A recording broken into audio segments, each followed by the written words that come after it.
So basically, I mean, my process is connect, converse, and close. And so that's the process you're always going to take someone through. It's how are you connecting with them, right? So where are you meeting them, whether it's LinkedIn, Facebook, workshops, networking events, in-person, offline, whatever it is, where is that initial rapport that you're building and how are you fast tracking that? Because we all know that the know, like, and trust factor is what gets someone buying faster. What's up, everybody? You're listening to the Hustle and Flowchart podcast with your boys, Matt Wolf and Joe Fear. Cat, we're live. Good to have you here. Well, are we? We're recording. Well, live for us, but it's only three of us, I guess. We're live in the sense that this is a live recording. It makes me feel powerful and cool and like, yeah, hit this red button on this board. I feel like the radio waves have all lit up now. Yeah, you feel like you're on radio. You just say you're live because you wish you were on radio. Yeah, but no one would listen to us. Yeah, so, like... I love how this is turning into a therapy session. Yeah, well, this is how every good tell episode me the meaning starts. behind you having a red cover on your microphone versus, you know. It's Yeah, not I'm red. actually curious about it's that. It's not red. It's pink. Okay, what is the meaning behind the pink it's microphone? a faded red. Yes, I guess that's true. Well, I learned that pink wasn't a color that was named for many a years. It wasn't that long ago. I don't know. Useless information. I don't know why the hell I have a pink microphone. You know what it was, actually? I ordered a multicolored pack, and I was like, that's different, and I like it. So the black microphone thing, like, look at Matt, it's boring. It blends into his shirt. Look at Matt. Matt, first of all, you're boring. I didn't say that. Is boring. So your microphone is a reflection of who you are. Look at mine. I mean, see, mine's branded. Holy moly, look at you. Nice. What kind of microphone is that? That's a Samsung Meteor something or other. So, So what's the red Microphone then on maybe. your side? You have the red background. You always have the red I streak. mean, if you take your business seriously, aren't you branding every aspect of yourself? Well, I mean, the pink goes along. I mean, this is definitely our brand for Hustle and Flowchart, right? I don't know. Debatable. You need to invent a story around it now, I think. Well, shit. Put me on the spot. Stop recording, restart. Yeah. We're going to continue on. Moving on. So, Kat, how about you? Let's go talk about you instead of my microphone cover. No, my favorite topic.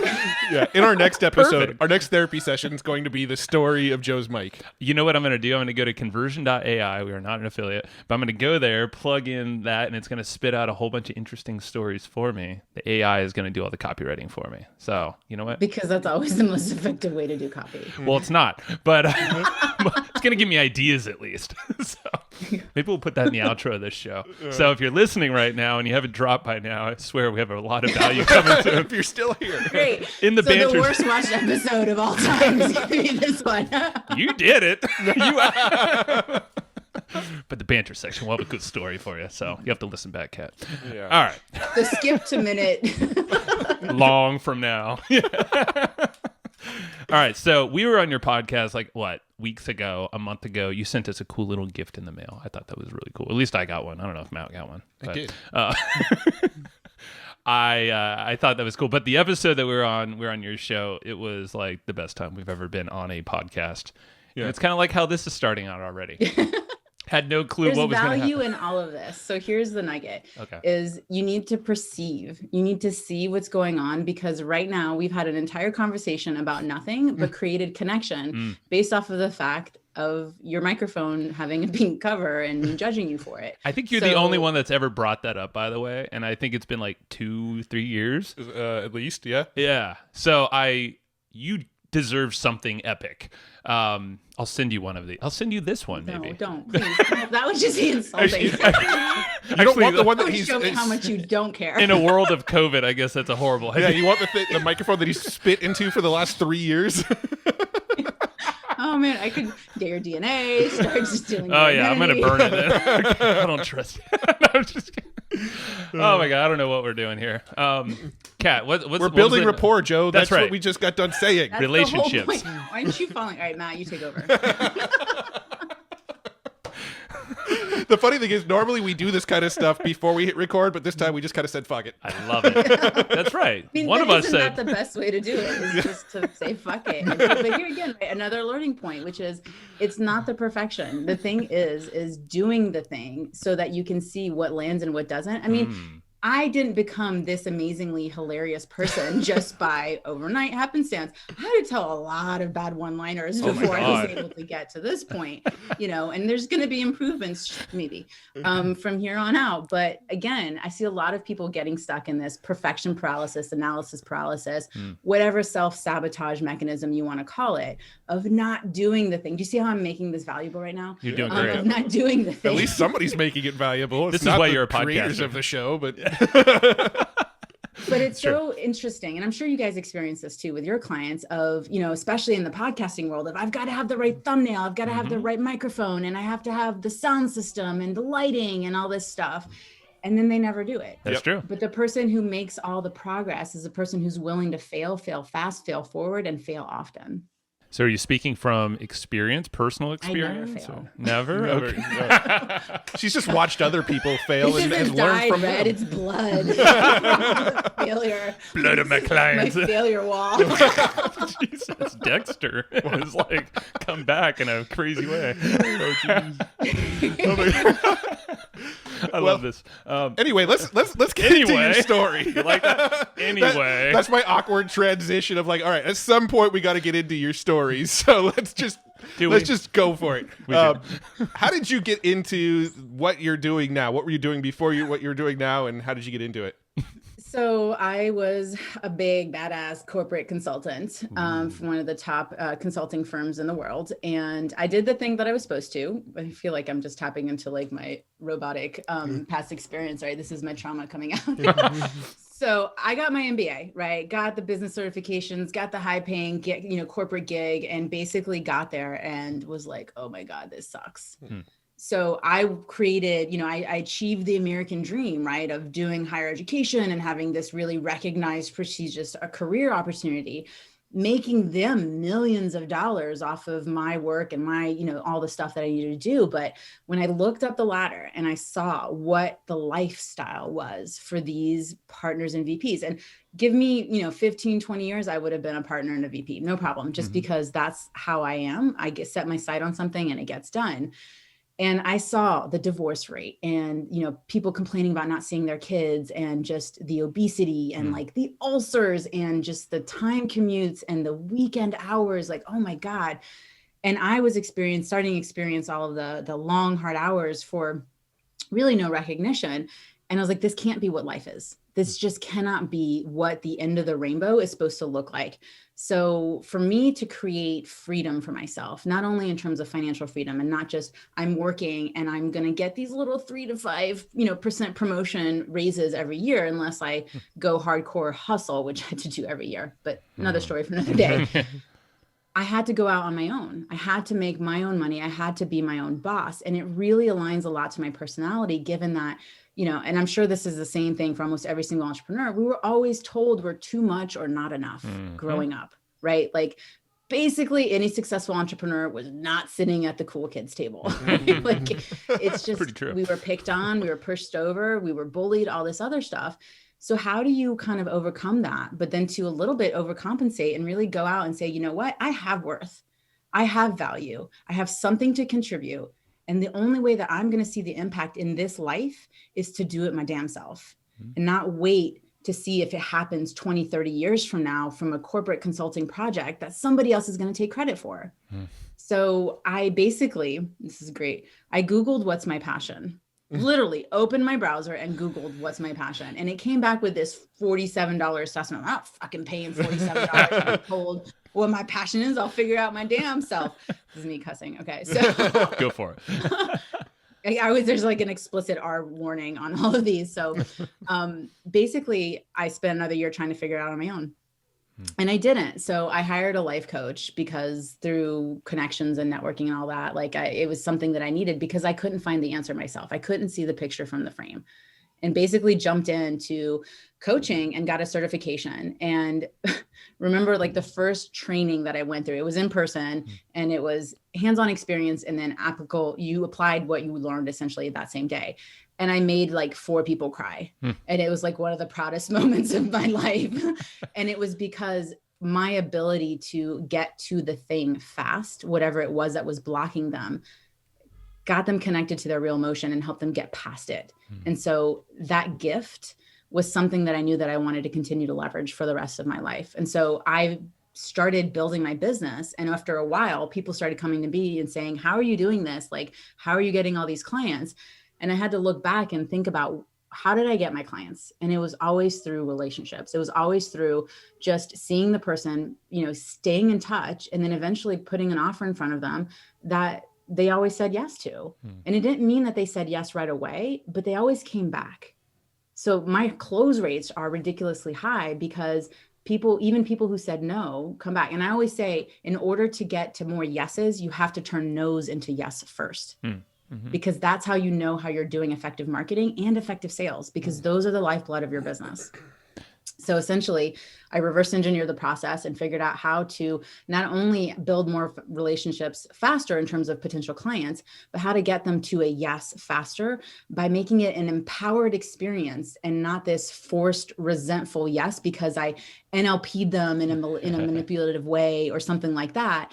That basically got them to say yes reluctantly, that then causes refunds. Yeah. So that's how I did it. That's why I do it. And my clients are amazing people who are creating their impact in their own right and, creating this beautiful ripple effect. So what kind of work do you do with your clients? Like when somebody hires you, what do you work with them on? So I do organic lead gen, and that's basically all about, how to create the process in the first place and how to repeat it over and over, because the last thing we want to do is discard 6 figures of luck, right? And then multiplying it again and saying, well, I was lucky again. It's not luck. Yeah.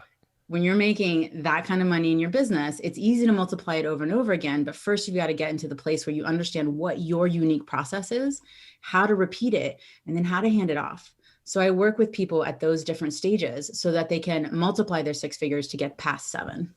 So a unique, and this is what I was thinking about. I was like, okay, so relationships obviously can take time, but you can obviously have processes and all that. So where do you start? So like a unique process, like is that their offering, their personality, like the type of way they connect with people? Like how would you work someone through like what is unique? So basically, my process is connect, converse, and close. And so that's the process you're always going to take someone through. It's how are you connecting with them, right? So where are you meeting them, whether it's LinkedIn, Facebook, workshops, networking events, in-person, offline, whatever it is, where is that initial rapport that you're building and how are you fast tracking that? Because we all know that the know, like, and trust factor is what gets someone buying faster. That's a good one later. We'll clip it for you later. Right, okay, mark it.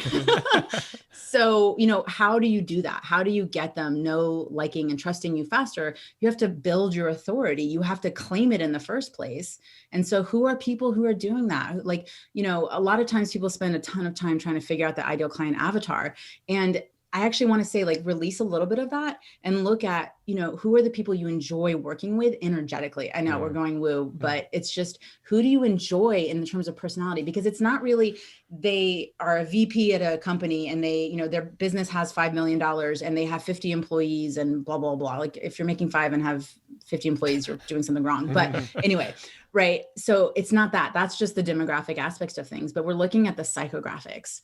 And so what are the values that someone's conveying online? And people don't know how to find those values. And it's actually pretty easy when you leverage multiple platforms together. They give you a whole picture of someone's personality, where they're at, what they enjoy doing, how they spend their time, and actually where they're at in terms of income in their business.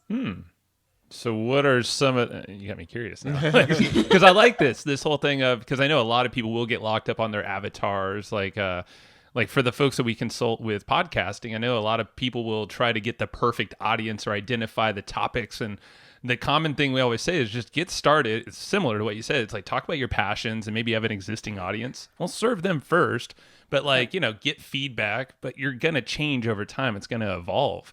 And it seems like people are always blown away with it. Like we've had a few people like, what? Your audience on your podcast has changed? I'm like, yeah, probably like 5, 6, or 100 times. I don't know. But and it's still going to. Yeah, after this show. Make sure we don't put marketing in to attract her. No, but so what are some ways online that someone could kind of put this in motion, kind of do some hunting around?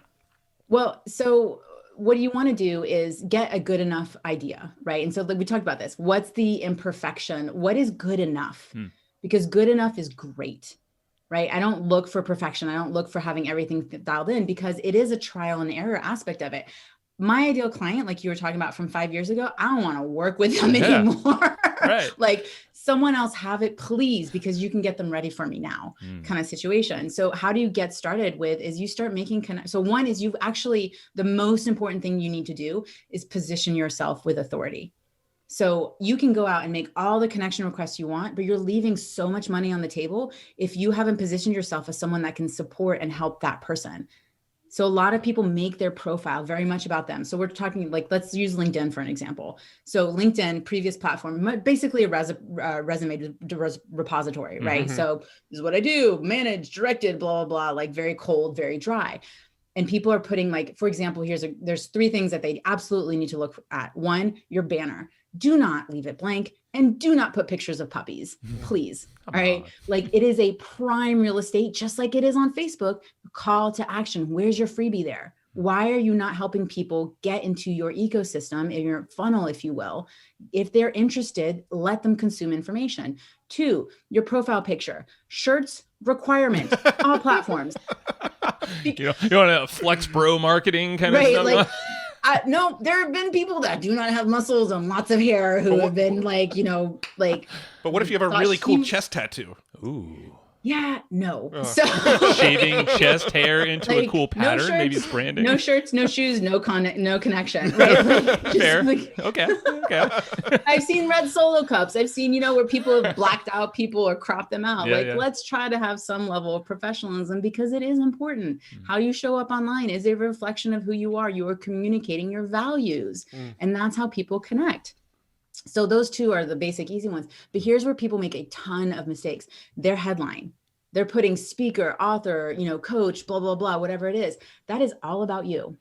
Why are you talking about yourself? It's not about you. The only place that you belong in your business is in supporting your clients. Everywhere else, it's got to be about them. What do you do? I support coaches, entrepreneurs, experts, do XYZ in a certain amount of time. Whatever that is, put it in your headline. So that when someone connects with you, one of 2 things. They're either going to try to pitch you, or they're interested in who you are and what you do. You can't avoid them. You can't avoid the pitchy Pete's. They're on LinkedIn, they're on Facebook. We all know it. Actually, LinkedIn is doing a ton of stuff right now to reduce it, because it's gotten so spammy.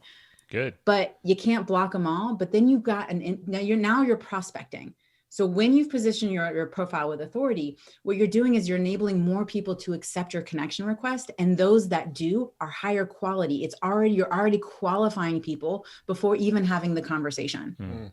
Yeah, no, that's super smart, because I'm just thinking about, like, my own habits on LinkedIn. First of all, totally guilty of, like, I know. I just haven't said anything to you. Yeah, guys we're both screwed. Like, I totally, I don't know what it says, but it definitely says something like entrepreneur, investor, author, or something like that. Oh yeah. But thinking about my own habits, when people request to connect with me on LinkedIn, the people that I almost automatically approve are the people that are like, I help podcasters get in front of more people. Yep. I'm like, I don't know this person's name, but he has what I want, so sure. Relevant. Right. But look at that right there. You've spent, like, what, not even a half a second. What you see when the connection request comes through is their image, right? Their profile picture, not their banner, but their picture and their headline. And you're going to make a snap judgment. And here's the biggest thing. I'm going to give this away. Don't put a message unless you already have a connection with that person. So we met before. My intro to you is, hey, Matt. Hey, Joe. We met at the event last year. Want to connect with you here too. Oh, right, Kat, we did meet. I'll accept the connection request. If I just didn't know you and said, hey, I'm really looking to expand my network. I really want to network. Wink, wink.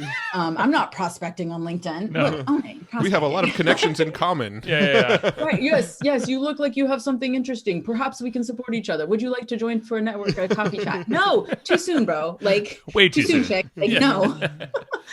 So don't put a message request. Don't give someone a reason to reject you right off the bat. Let them use judgment to your advantage, right? That's like a quote, like put it on a shirt, use judgment to your advantage, so that you can enable more people to accept your connection request. And then track the people who are accepting your connection request and send a message then, but don't pitch them, right? Look at, like, there's so much information on LinkedIn. There's so much information on someone's website, on Facebook. There's so much awesome to find. just look for something and build a connection. What is it that you have in common? Because that's what you would do when you're in person. People come online and they forget their damn habit. Like they forget to be human. If we met at an event, I wouldn't come up to you, throw my business card in your face and be like, you need to be in my next group program. I would say, hey, Joe, what's up with the pink microphone? Like conversation why are you starter. walking around with one? Yeah. We would build rapport first, and it can be 5 minutes and it can be 5 years. But it's so long as you're doing it consistently, the 5-minute things start happening sooner and sooner, which is how you create that predictability in your business. But if you don't take care of the long game, the short game's never going to happen. I love how like some of the most profound, or at least like I'm hearing this, is like seems like the obvious, but it falls on deaf ears a lot of times when you turn on the computer, look at a screen, and you're like, okay, quick win. All right, like I have the ability to connect with a bunch of people really quickly if I click really fast or use a bot, which I'm sure LinkedIn is hopefully cracking down on a lot of that too. Sorry for those of you listening that are reliant on that, but come on, you're doing it wrong. You Stop. gotta connect. Yeah. It's amazing. And, I will always say, so there's 3 levers that you can pull in your business at any time to increase the revenues. It's the quality of people, it's the quantity of people, and it's also the conversations you have with people. So the QQC, and at any given time, even the most successful people in the world haven't pulled all the levers down at the same time. There are very few people who have, and let me tell you, they have a lot of marketing money behind their budget. So, what is it that need, and I put them like, it's always the quality over the quantity. If you're mass, connecting, people are going to feel that energetically, whether or not they can pinpoint it or not, it's going to be there. If you're sending the same message in terms of inviting them to, hey, I have this thing, I think it would be perfect for you. You don't know me. How do you know that what you have is something that's going to solve my problem? How like audacious do you feel, and how ridiculous that you would approach me in that way? Like that immediately gets me turned off and refusing to either accept your connection request or continue to engage with you. And so more people are burning bridges than they actually realize, because they're trying these hacks and these shortcuts.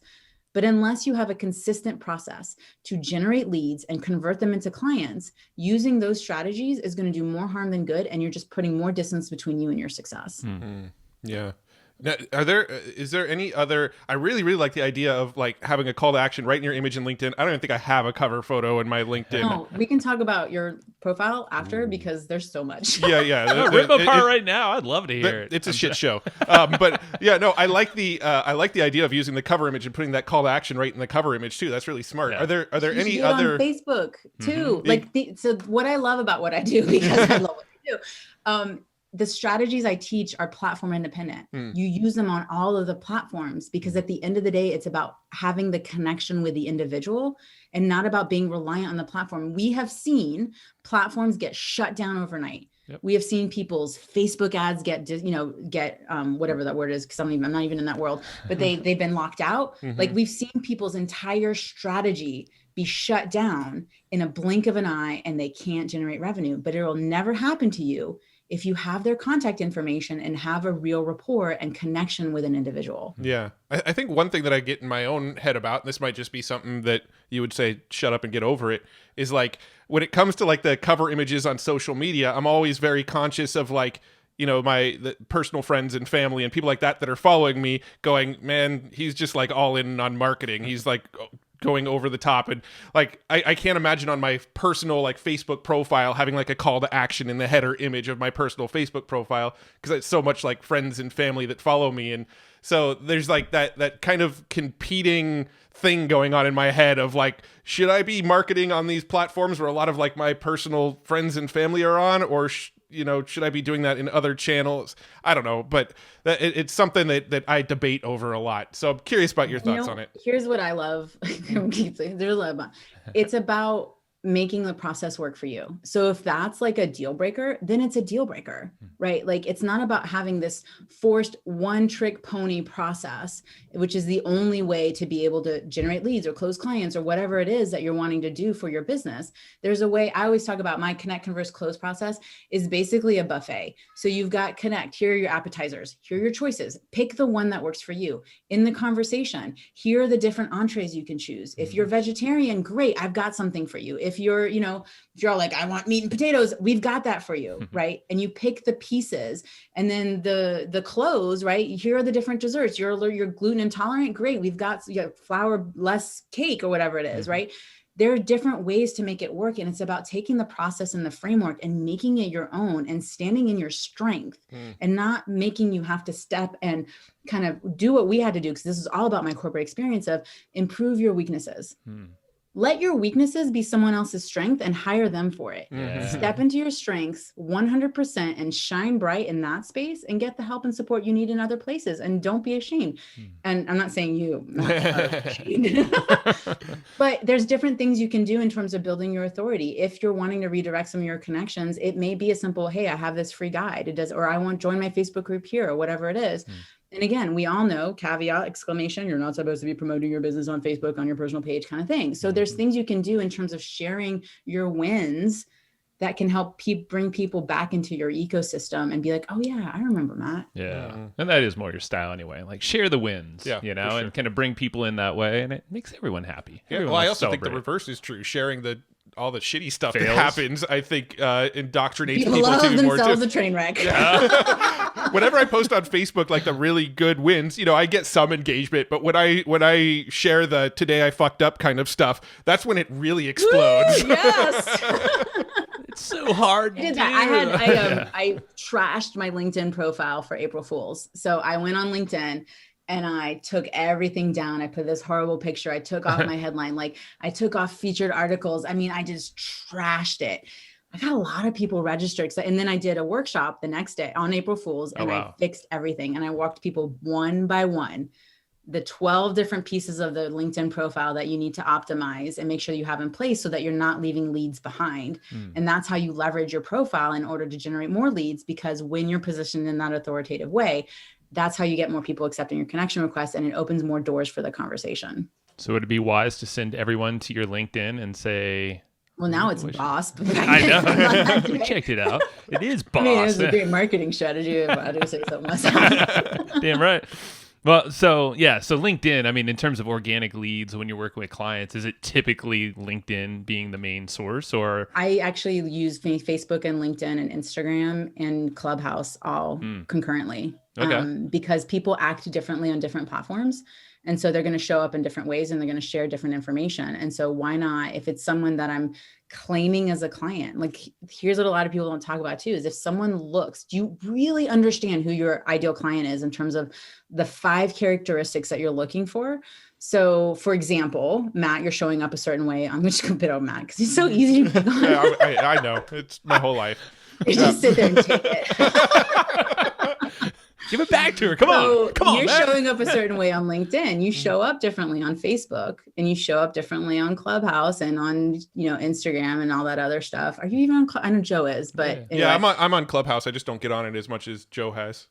Right. So you're showing up in different ways, and I can start seeing a pattern of who you are and how you're showing up. And so LinkedIn, I have no concept that you're a dad or even very family focused, and that you take vacations and break during the day and take your, now you're like, oh, fuck, you stalking me? She's good. She's good. It's the shit I put online. So it's not stalking if I publicly post it.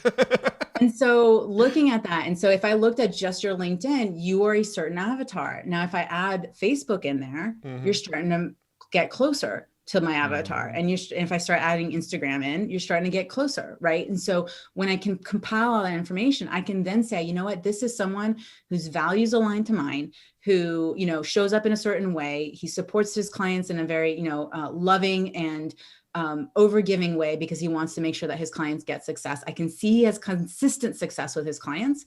So I'm going to energetically claim him. I am going to say, this is someone I want to work with. Now, whether it's not, I'm not really doing it, but I'm using you as an example. So I'm going to do the things I need to do. I'm going to comment on your stuff. I'm going to engage you. I'm going to enter your energetic space so that you become aware of me. And that's also how you get more connection and more opportunity for conversation, is instead of going out and trying to force it, you can also create a come to me, right? Come hither, right? kind of approach where, I'm sure you've experienced it, and you've probably even bought from someone who's done this, is they're always showing up. Super Absolutely. consistent. They're commenting on your stuff here and there, showing some love. Hey, Matt, I was on this thing. I think this would be a great resource. Just here's a little love. Here's a little love. And all of a sudden, Matt realizes, oh shit, I really need help with this. And who's been in my space? Yeah. Yep. Well, little secret is that's how we get people on our podcast too. Is it's like the people that we sort of the proximity, and we're seeing them over and over again. That's exactly actually how a lot of our guests end up being on our show.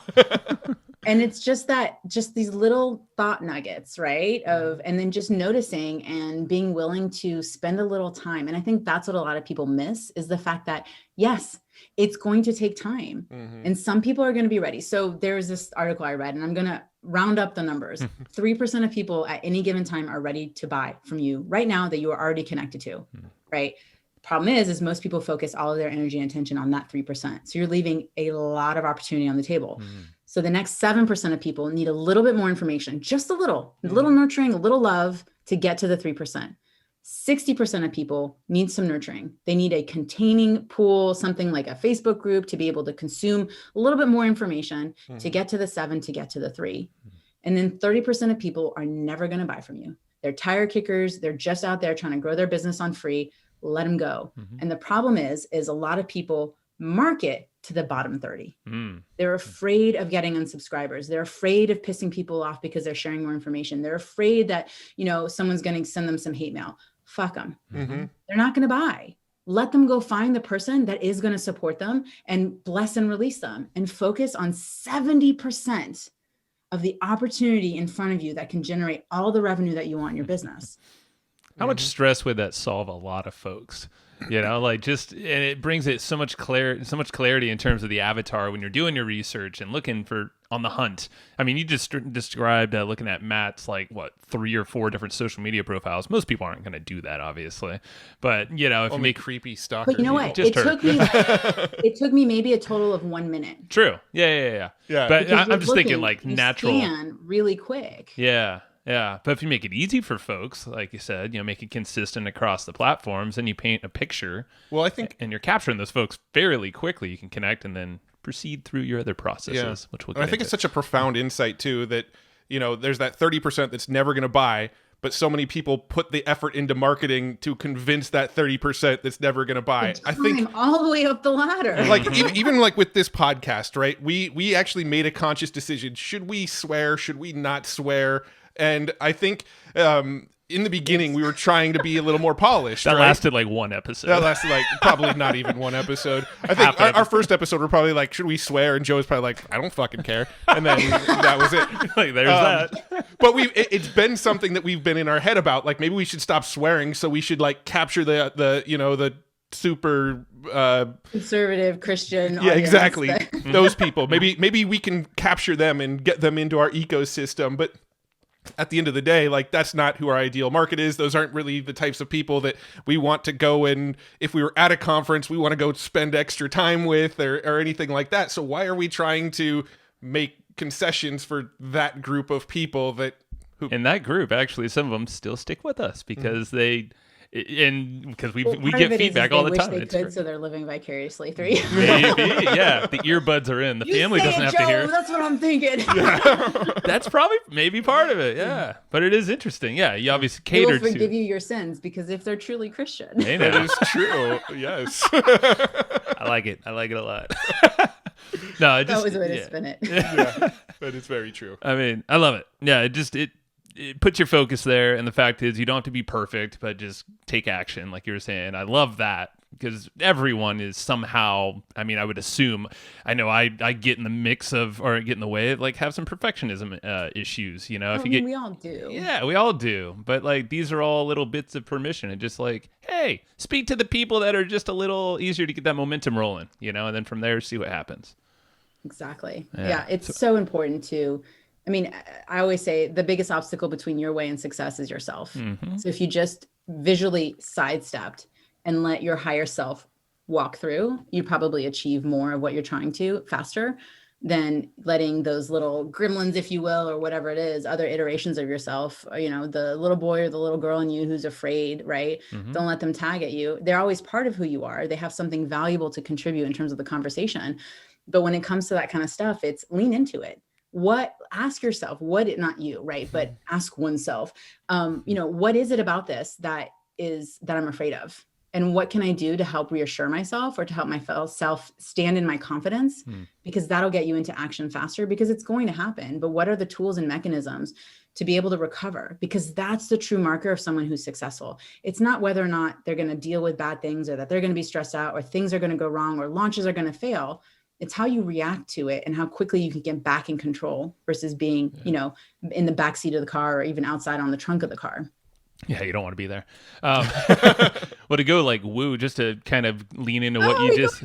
Oh, hey, just for a snippet. I mean, no, woo is fun. I like. We love woo. I just finished The Untethered Soul, the book. I'm sure you need read. to get a little flag that says like woo and. Oh no, even better, a little sound effect over here, Matt. Yeah, that'd be on cool. The soundboard. They're not woo right now, though. But yeah, Untethered Soul. That's a book that I read, and I'm sure you've read. It seems like. Yep.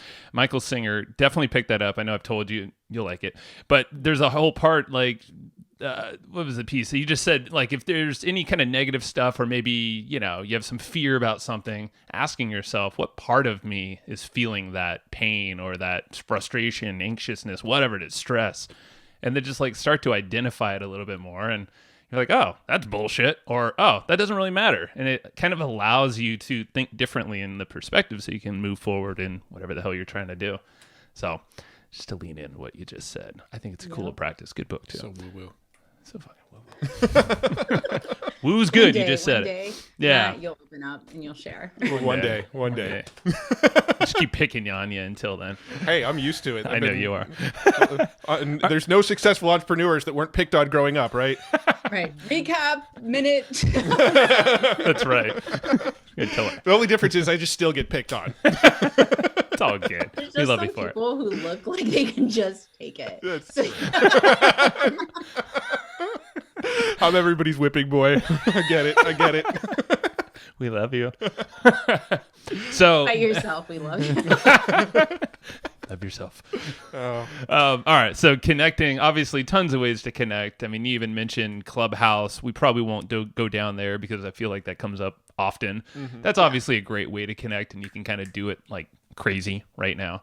So after you connect and all that, so Converse, that second piece right there, what are some nuggets of wisdom that you can give to us here? So you have the open door now. You've opened the door with someone. You've made fun of their pink. Actually, you just asked. You made fun of Matt. So is this how you approach all of your connections? By the way, so it's working. Yeah, that's so interesting because I think a lot of people don't realize how much of what people share is actually, and how they show up is actually the process. Yeah. And so like, look at how you guys have engaged with people, look at who you've bought from, what is your experience, right? Like, how did that happen? And it's totally based off of, I think the people that you've not only bought from, but had the best experience with were people that started feeling more like friends. Yeah. And having that, like, we've got something in common. I could see myself hanging out with this person, whatever it is.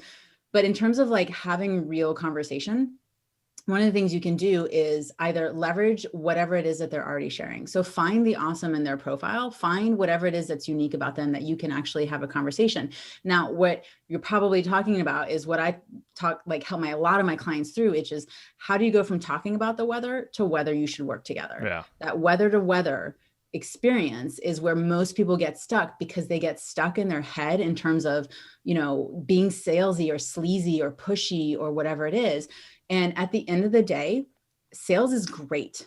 It's how you make money in your business, and it's how you create impact, because if you don't support clients, they then themselves cannot do their work effectively, and they can't create their impact as well. So whether you're B2B or B2C, it doesn't matter. You have to be in sales. And so looking at what is the best way to kind of go from that conversation to the closer to do all that is it's all permission based. If the person has said, yes, you can pitch me, yes, you can tell me more about your offer, then you're not being sleazy, salesy, or weird because they've given you their permission. So I know I'm saying something good when Matt's taking notes about the timing of This is a good clip.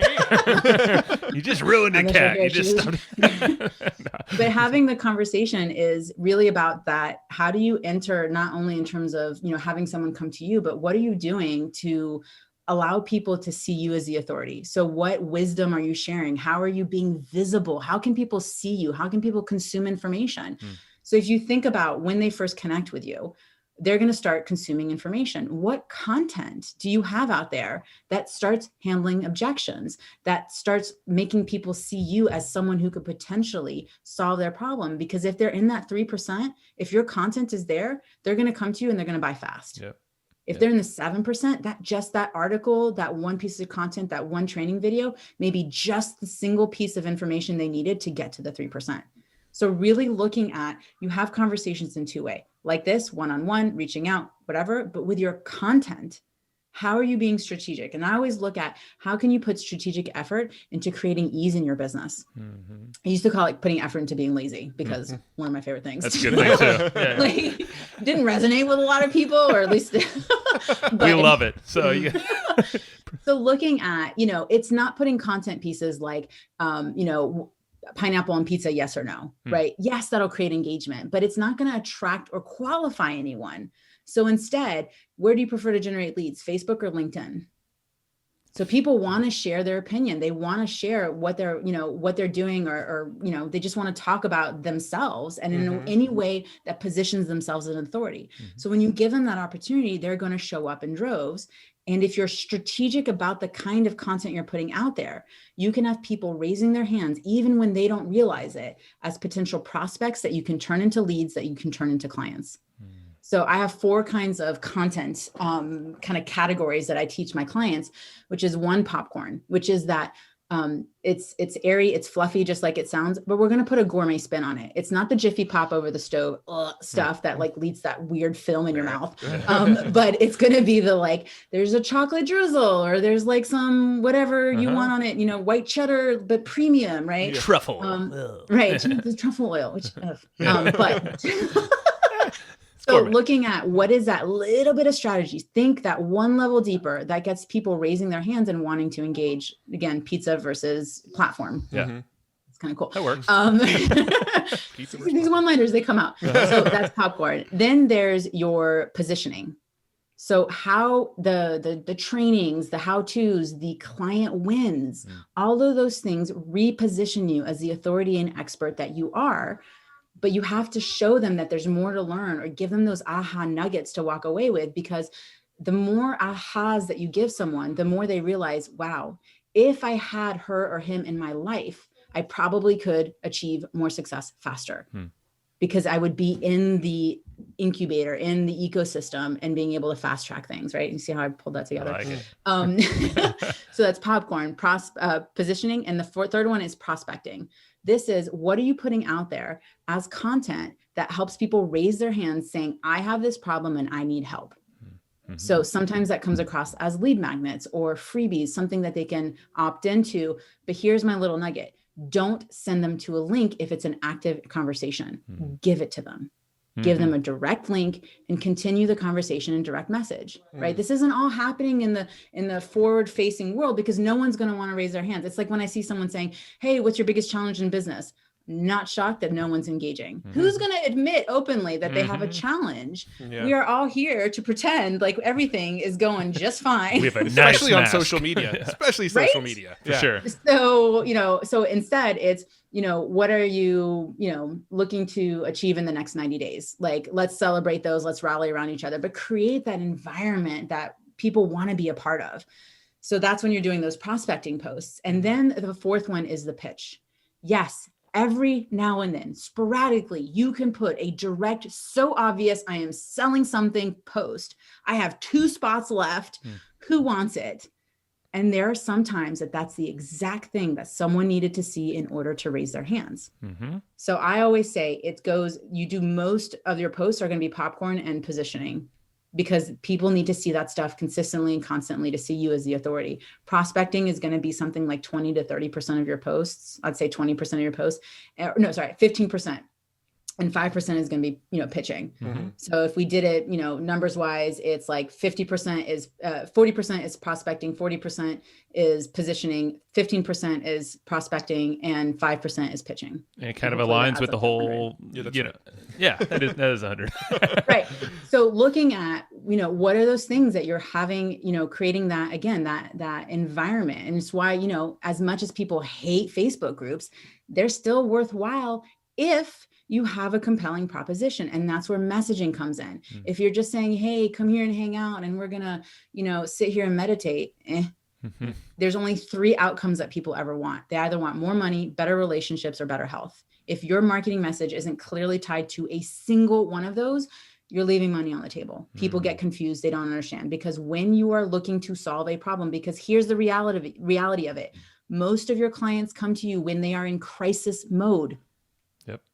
So where are you when you're in crisis? You're thinking with your head, you're trying to solve a problem. It's all ego-based. You have to talk to them there to calm them down, to get to their heart where they make an emotional decision. And all business decisions are emotional. That's right. Yeah. As many people say, oh, it's business. It's not, it's emotional still. There's a human attached to every single business. Yeah, for sure. But if you don't put the marketing message out there that talks about money and revenue and whatever reflection of that, more clients, more subscribers, right? All of that is money. Lambos. But unless you talk about that, you can't get their attention. And what is marketing but getting someone's attention? Yeah. Yeah, Matt wants Lambos. Yeah, That's Lambos. Yeah. I just post pictures of Lambos. I don't own a Lambo. I just post pictures of Lambos. Strippers, piles of cash, and cigars that are lit for you. Yes. Lambos and Cristal. Hey, buddy. That's Matt in a nutshell right there. Yeah. I just like the 4 things there, because it seems like each one of those, it aligns with that stat that you brought up earlier, which, that's why you want to send the occasional email to the list. That's a buy now, deadline, scarcity, urgency, whatever, you're going to get buyers. 50% of people are hanging out in that. I just need some information. Yeah. And everything, like with every proposition, there's always an opportunity for a close, which I'm assuming is coming next. So let's talk about that. Yeah. So, so it's the big things when it comes to the conversation, just as a quick recap, is the conversations 1-to-1, content conversations. And the third one is permission based, right? Yeah. It's all about seeking permission to proceed so that you get rid of the sleaze factor. And you're not a pitchy Pete on LinkedIn or Facebook where you just, everyone's like, what's the coach who's teaching people to slide into people's DMs and pitching them right off the bat, right? Like, that's not how it works. It's why automation, when it comes to LinkedIn connections and messaging, doesn't work, because it's so impersonal and people are tired of it. And it's why this process will always withstand the test of time, whether there's a pandemic or economic crisis, because it's based off of the relationship, and relationship is always how business is done. Yep. Especially when it comes to high ticket. How do you? So when it comes to closing, sorry, you're gonna say. Yeah, go for it. I'm gonna wait till after close, because it's something that's bubbling around. I'll write it down. Go ahead. So one of the biggest things that I want people to think about when they close, this also applies to how they engage with people in general, but I talk about it in the close specifically, which is we tend to sell the way we buy. If you started selling the way the other person buys, you would make more money with the same amount of effort. So these are the things, right, of how do we create more ease in our business? When you put this strategic effort up front in terms of your content, in terms of your conversation, in terms of permission, in terms of your profile, in terms of how you sell, the same level of effort increases the number of clients you get. So that's that quality. And then we start increasing the quantity. And then the little bit more effort produces even more exponential results. Now, what do you mean by when you say we try to sell the way we buy, we need to be selling the way they buy? What do you mean by that? Like, what's the difference? So there's different buyer types and personalities. So like Matt, you're probably someone who I want to read the information. I need to see it on a sales page. I need to see the stats. If there's a video, I'm going to watch it on my own time, but really I'm going to probably play it at 2 times speed. And I want to hear the highlights of it. Right. That's pretty spot on. Yeah. And, just add to that, I'm going to do research and go read like 5 blog posts on the thing before I buy it. You're probably going to look at the names of the case studies. You're going to connect with them, see where they are in their business. And you're going to do this probably within 15 minutes because you're lightning fast and you're going to be able to see things pretty quickly. And you're going to see if something stacks up, and you're looking to have this equation be balanced, basically. So it looks good. It sounds good. I want to see on the other side if it's still, valid. Joe, you're probably going to want to talk a little bit more about it. You're going to have a conversation.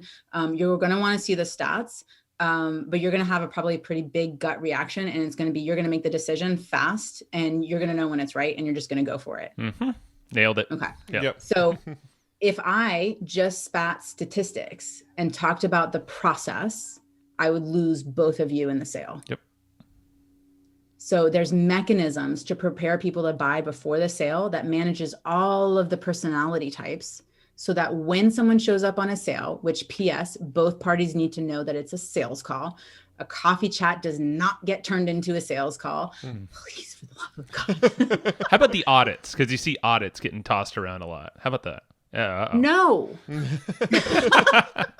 Good. Okay. Now, here's the thing. I have gotten on plenty of coffee chats, networking calls, whatever audits kind of thing. And the conversation turns to a sale. And I honor the fact that this was not a sales call. One, even if I were to go into a sales call mode, they are not prepared to buy in that moment. So I'm going to just lose a sale anyway. So honor the person, honor the time commitment and say, hey, let's talk about this. I'd love to share some more information with you. How does Friday at noon look for you to touch base again? And between there is when you send them information to consume to get them ready to buy. Now, it's not to push them into buying. What we're trying to do is bring them down to neutral. When you are in neutral, you can make a decision, whether it's yes or no. It's not what I'm looking for. I'm looking for you to make a decision in your business that's going to support you. Whether that's working with me or not, it doesn't matter to me. Yeah. I want you to make some decision that's not a gut no, because that's the reaction that every single person is going to have the minute they feel like they're being sold. It's always no. Think about your kids. Every time they come up to you and say, can I have this? Can I have this cookie at 10 o'clock at night? No. Can I have this cookie at 10:01? No. 10:02. Can I have this cookie? And they've said it 52 times. Fine. Have the cookie. Right? That's right. But it's always no. So if you know that their intrinsic reaction is going to be a negative result, why would you not support yourself and support them to come to neutral, to make a decision that feels empowering? If it's no, that's okay. Guess what? I'm going to keep in touch. Not only do I keep in touch, I actually ask permission, because then that reduces the sleaze when I do follow up, because they've said, sure, keep in touch. Yeah. So I'm empowered. They feel empowered because I've asked them permission and I've respected them as a business owner to be able to actually make a business decision in their life. And I'm not saying you don't handle objections. You, of course, handle objections. If they're going to throw a time objection or a money objection or an effort objection at you, sure, you're going to challenge it. You're not going to force them to make a decision that isn't in support of where they are. If they are stuck and they are absolutely adamant about not doing something, they're not going to be a good client anyway, because they're demonstrating that they're not coachable. Yeah. So looking at those aspects of what are the qualifiers and how do they show up in the world is really important too, when it comes to, so like, I know a lot of people are always like, I want someone who's coachable. How is your process demonstrating coachability? For example, if someone joins my Facebook group, if you don't answer the questions, you don't get in. No joke. There's no one in there unless I personally invited you or you were in there when I first started it, which they're probably not. Like, if you don't answer the questions, you don't get in. I will. And there's always this like, people are like, but you're leaving money. But no, because they're not showing that they can be compliant. No. Compliance demonstrates coachability. If you can't do that, I can't help you, because you're going to throw up all kinds of excuses if you're not doing the work or you're not getting the results. Yep. That's the red flag. It's like in, red flags follow. Yep. they come in bunches. Yeah. Right. Dan Ryan, that's a buddy of mine. The quote was butchered, but yes. It's close enough. But I expect Joe to honor people's words. Yeah, well, this guy is Dan, we love you. I remember using an app back in the day. It somehow it's exactly what you're saying. How everyone has a different personality type. They have different motivations. It was around the DISC assessment, but it was in app form. I remember it for like salespeople, but I used it. I don't know. It was like really poorly designed. And this was years ago, but I remember I was like, this is actually really cool to have conversations with anyone, because you kind of can figure like what you just did to us on the fly, which you just obviously have this algorithm in your brain. That's wild. I'm really good at judging people. That's another way to put it. But no, like this app was like, holy shit, this sets you up for success because you can now speak to this person, even if you don't know them super well, but at least in that sales conversation, you're not going to hit any, hot buttons necessarily like blindly. So yep, I like exactly. that. Well, and one of the things I always say is you can have, I've butchered my sales call. Like you can have one of the worst sales calls where you talk too much or you were too focused on, the features and not really tackling the benefits, or maybe you even solved a problem on a sales call. Oh my God, why would you do that? But if you have the right lead, it'll still close. Mm-hmm. Which is why I hyper focus on the quality of the person, not in terms of their humanity, but in terms of their fit for your process. When you've put that upfront effort, right? Again, upfront effort to create the ease, more of your sales calls will close. And that's how you get those 80 to 90% close ratios. Because even if it doesn't close, when you follow up, then when they reach back out, they'll say, I remember I had someone I was offering my group program for, and I reached out to them and said, "Hey, I'm doing this thing. I think it would be great." Like I claimed her, right? Mm-hmm. She said, "No, not right now. I'm working. I'm too busy doing this." Great. Is it okay if I follow up? Sure. Followed up a month later when I was launching my next group program. Hey, price went up. Just told you it would. Are you ready now? No, I just bought from someone. I was like, fuck you. Like, it happens. Yeah. Fine. Is it okay if I keep following up? Sure, no problem. Followed up like 2 months later, price went up again. So I sold it at different iterations of the price, and it probably almost tripled. And by the 6th time, she said yes. She then made $83,000 in 90 days. Nice. Wow. Now, the timing was important. She may not have done that when I first offered it to her, but it doesn't matter. The fact is that I continue to put myself aside, my internal triggers of not enough, too much, I'm being salesy, whatever it is, to continue to serve the client because it was someone I knew that I could support and help. So this goes to that question I was going to ask earlier. What do you use to, it's perfectly set up now. Like, do you have a CRM or some kind of thing that allows you to, or that like gives you notifications like on LinkedIn? Hey, I should probably shoot them a message. Yes, of course I do. What do you use? Lay it on us. So I actually, because I have clients come with different modalities. Some people love like a CRM. Some people are all about. So I have my tracking mechanisms. I have an Excel, I have a Trello, I have an Asana, I have an app. Mm-hmm. Right. And so I personally right now am using Dex, and it basically serves one purpose. It serves as a reminder. You said you wanted to follow up with this person in 2 weeks. Here's an email. Here are the people you need to follow up with today. And then here are the people. And so I have different buckets that I put people in. I have people that I'm claiming, and I go to them and I make sure I'm in their space. And so here's one thing that I know a lot of people do. So when they go on Facebook, LinkedIn, they immediately go and accept all of the friend requests because it's an easy yes. It's an easy check the box. Those people are on the outer limits of your bullseye. Right. Mm-hmm. And you're starting there. So by the time you get to the people that are actually really warm, who are at the center of your bullseye, they become cold. Start at the middle.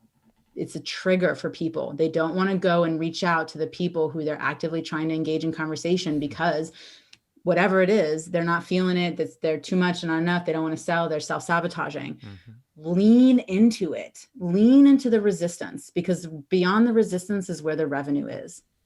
So looking at who's in the bullseye and focus on them first, and then move to the outer rings and bring those people in to the center of your bullseye. I like that. Now, did you say it was Dex, like DEX? Or? DEX, yeah. DEX. It's an app. It's like $10 a month. Hashtag need to send you my affiliate link. Do it. Send it out. But, it's one of those things. And it's actually something I'm thinking about including as part of my program of just like having this 90-day access to this thing to see if it works for you. But one of the other things that's really unique about my process, and I actually have an app that's in development, is, a lot of people come and they say, I don't know what to do. Have you heard your clients say that? No. I don't know what to do. Of course. Yeah. Like, what do I do? Are you fucking kidding me? I have a whole process lined out. I tell you what to do and you're coming to me and telling me not to do.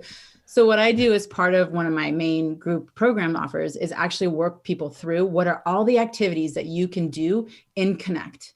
What are the activities you can do in Converse, and what are the activities you can do in Close? Oh, that's cool. And each of those activities has a point system. So it has a point number. and you are supposed to target 100 points per week, which seems like a lot, but I'm telling you, when you're wanting to make 100K in 90 days, that's what you're targeting. So when you do those things consistently, now here's a really cool piece of the app. One, you can look at the other players in the game. You can see what they're focusing on. So if Matt's like crushing it and Joe's like, what the hell is he doing? You can go look and see where he's spending his time and how he's spending, what effort he's putting into what. The other thing it does is it starts building the data. I can start seeing, what are you avoiding, Matt? Wow. You're all over your content, but I don't see you closing or pitching anyone and pitching in the positive way, right? So it starts telling me all of this information. Or, hey, you were really doing really well in week 4 and 5, and we're in week 7 and you've kind of lulled. What were you doing those weeks or the weeks before that enabled that big win to happen that you're maybe not doing now? When you have the data, this process becomes, a lot of times people feel like it's a black box. Kind of, I connect with people and then a client comes out. No, there's all these pieces that go into it. And when you're empowered with the knowledge of what those pieces are and how to move someone through, then you can own the fact that you're not getting the results if you're not, because you're not doing this one piece of the process. You broke the process. When you have all the pieces in place, then it's a flow. Yeah. And you just have to show up and do your part and learn how to be able to receive in a bigger way. I love that. It's clarity, especially in your app. Yeah, if you have everything spelled out for you, it's like just check the box. You get little reminders. Do the thing. Yeah. Well, my face is in the middle of it. Actually, if you hit my face, you get like a motivational message or a hot tip for the day to be able to do. So nice. Nice. I would love to see this app whenever it's live. Let us know. The 75 hard. I'm sure you guys have heard of that. Yeah. Right. So it's actually that for lead generation and revenue growth. Okay. Yeah. It tells you exactly what to do every single day. It gives you a summary, and you have a target that you're supposed to, to hit. Yeah. So I have to stop drinking alcohol in order to get the leads, right? No, you may need to do it more. Shit. That's a good episode. Yeah. I just like picking on Matt. Well, I feel like that happens in most episodes. Let us attack you. Just kidding. As long as everybody's entertained, I'm fine. It makes you feel better. Just turn around and pull your Yeah, I'm out of here. Peace. Joe show now. I've been waiting 5 years for this moment. Shit. Gotten gray over the process. No. So meanwhile, Matt's like fine. Like, or are you just fermenting it? No, if you were in the same room, you would see my grays. But if you saw what I saw right now, luckily my grays don't show up on camera as much as Joe's do. I'm an old man. What can I say? Yeah. Obviously. He's also 2 years younger than me, so. Jeez, don't tell everybody. We're off the rails again. It happens. We knew this would happen. The best place to be is off-roading. Yeah, and this is the first time I looked at the clock, and we're way over the hour. So, this is a good show. No, legit, like, this is really cool. I love the process. It's very simple, and simple is great. And the fact that you can back it up with, your new app. Do you have is that going to be just for your clients, or is that like public? Yeah, so there will be an opportunity for people to get it on a monthly basis, like a recurring, subscription kind of model where people will be able to have that and access it. And so there's also like my Lead Boss system, which is the do-it-yourself version of all of that. But at the end of the day, people just want cats. So it's true. Well, let us know when that's live for sure. But what else? If someone wants to jump in, connect with you, see what you got going on, where's the best place? Yeah. So I think that, it's always nice to see the proof in the pudding before you actually do anything. So I have a little freebie, and by little, it's not little. So basically what I do is I provide you exactly how to break out your lead gen hour a day, because that's what you should be committing to. A minimum is an hour a day. To be able to create this consistent pipeline and fill it. So I break out exactly what to focus on for that hour. The next thing I give you as part of it is actually social media swipe that you can copy and paste to help your current connections pop their hands up to say they're ready to work with you. Nice. And then the third piece is I actually give you my personal close script that I leverage with my clients and have a, anywhere between, including them, 80 to 90% close ratio. So it's the process to be able to have that connected sales conversation that really helps lead more people to a empowered Hells Yes. Hells So yes. all of that's included. I'm going to give you the URL. So I'm just going to tell you about it and just go fucking find it. I'm like, I want it. I want it back. What is it? Yeah, what's the URL? actionincubator.com/jumpstart. actionincubator.com/jumpstart. I like it. Damn, this is good. Kat. Oh, you know what? There's a short link, fullybooked.ceo. It's shorter. Wait, fullybooked.co? CEO. CEO. CEO. Like I'm the Okay. boss. Oh, you got .ceo? What? That's cool. I know, right? Like you could get a whole bunch of like short links like that and just do .ceo. That's super smart. Lead boss. Yeah, no, this is good. I don't know why I was saying that. I don't know. My brain goes into a whole different mode, I think, when we're chatting. Like that maybe we should link the podcast episode. Is it live yet, the one that we did with you? It's going live shortly. I can push it live. No. Well, by the time this goes live, By that the time will this goes probably... live, it will be live. We got to yeah. connect that and just, yeah, you'll see more fun. That's why our brains turn differently. You want to see Matt and Joe being completely raked over the coals. That's if you want to see, if you want to hear me getting picked on more, it's Damn Joe right. was included more in that one, so you were a little less targeted. yeah, we were That's both true. equally picked on. I guess. What's the name of the podcast again? Is it Lead Boss? No, it's Revenue Accelerator. Revenue What is it? Accelerator. Yeah, I don't know. A Revenue Accelerator. Fun show. Go listen to it. But yeah, we'll link that episode once it's live also in the show notes. Awesome. Sweet. We good? I think we're good. We good? Yeah, awkward ending. Yes. Yeah, no, I know. That's what we do. We try to end it awkwardly. So I'm just trying to get more awkward by the second here. Bye. See you. Bye.